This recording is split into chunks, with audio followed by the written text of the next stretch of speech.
I have some heaviness in my heart, not because I'm sad personally, but because I oftentimes speak to people who are so depressed. And they never really get better until the root is found. I mean, it's so disheartening when you hear them talk. And I've been there, where in the very same situation, you hear them talk, but they're struggling so much. And there's nothing that you can really do but be there for them, pray for them, and just be led by the Holy Spirit. Um, but one thing that I realized over the years is that oftentimes other people tell you why you're sad. And they judge you for it. That's why a lot of people don't talk about their mental health. There's nothing shameful about experiencing deep depression. But I've been shamed many times. Well, I could just choose to be better, or I'm not being grateful.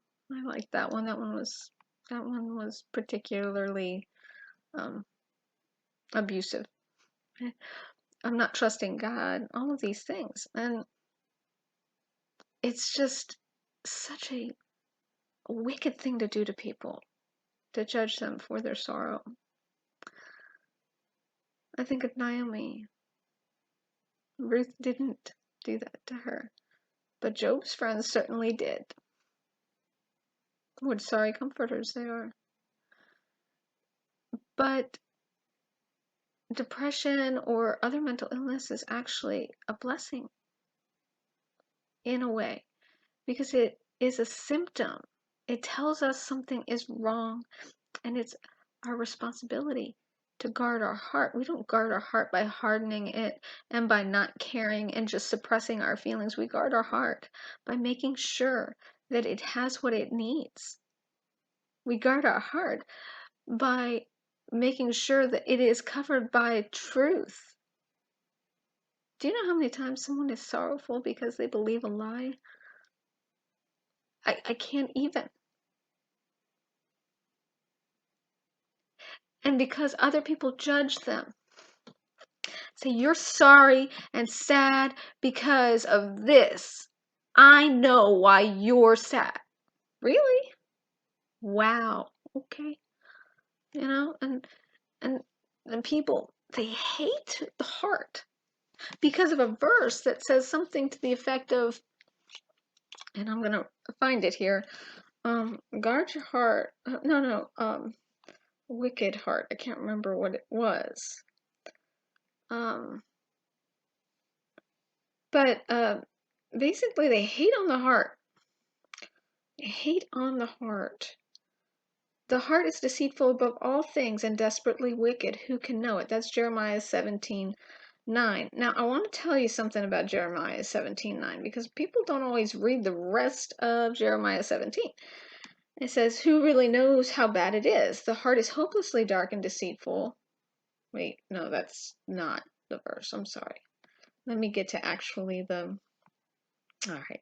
The heart is. I'm gonna look in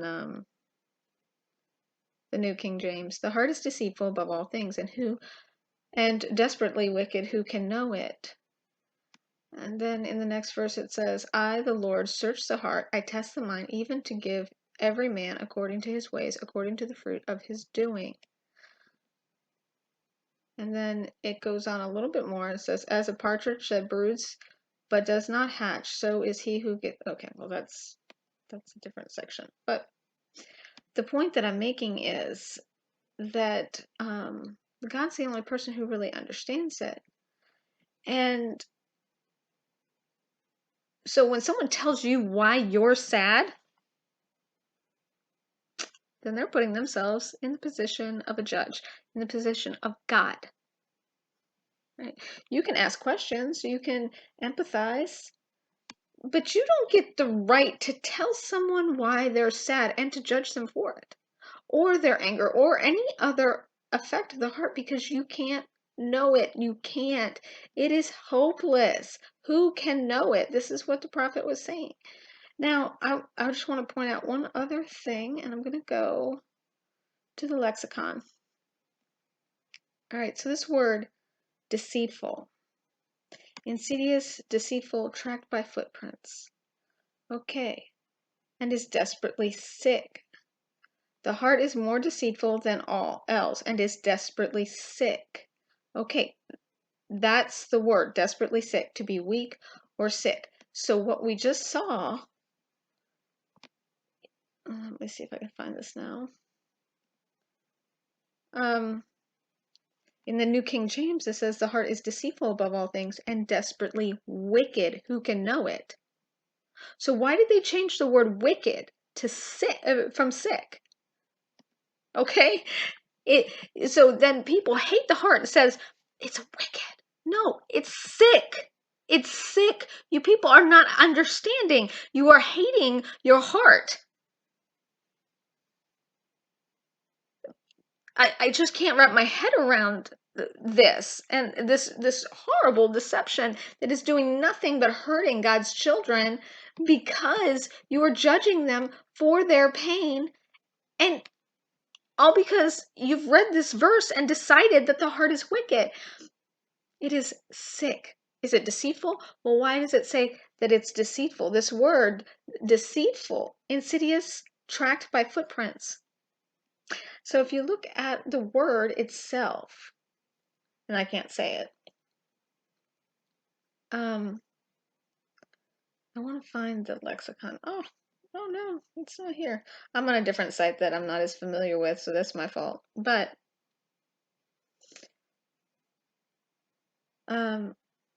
okay, so in the original sense, annul as swelling up in the is fraudulent or tracked, crooked, deceitful, or polluted. Okay, that polluted. It is sick. Who can know it? Desperately wicked, to be feeble, melancholy, incurable, sick, or woeful. Tracked by footprints. I thought that was an interesting one when I first read it, and there's so many intricacies of the heart from our past that leave marks on our heart that make us who we are. Can you understand somebody? Really? No, you can't, because you can't know their history. You might understand what they're experiencing. You are able to witness what they are doing, physically doing. Like, okay, that person is yelling right now. That is an observation. Why are they yelling? So I have so many times people will say, I'm sad or I'm angry, and they don't know why. And they own it. They say, I'm angry, I'm sad. And I'm like, are you really? Are you really sad? Is that really what your heart is telling you?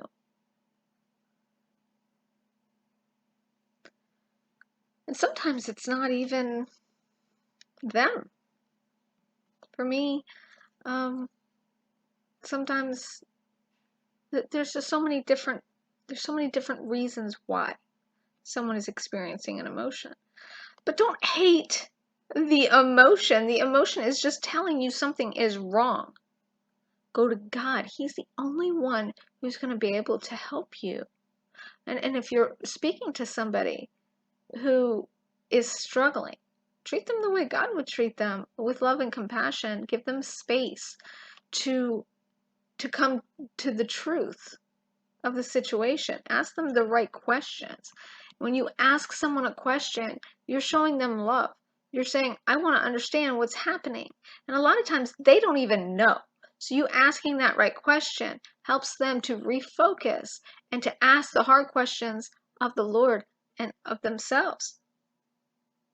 But if you tell them you're sad because X, Y, and Z, you're angry because X, Y, and Z, and they accept it, one, they're probably believing a lie, which in itself will cause all sorts of problems.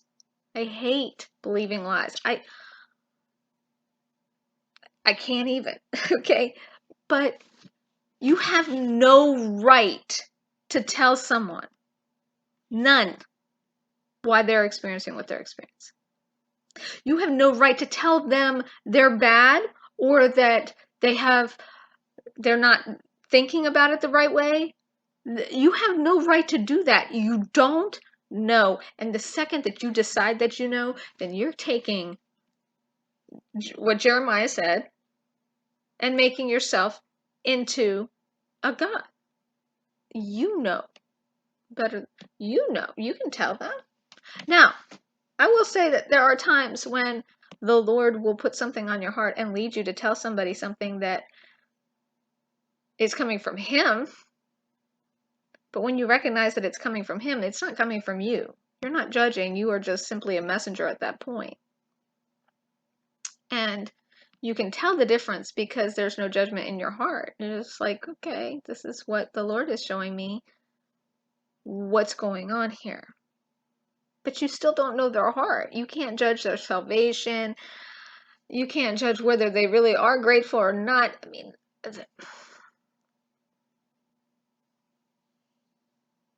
I've seen people who have had great lives by our standards suffer tremendously and not know why. Oh, they're just ungrateful. Wow. Where is your love to say that to them?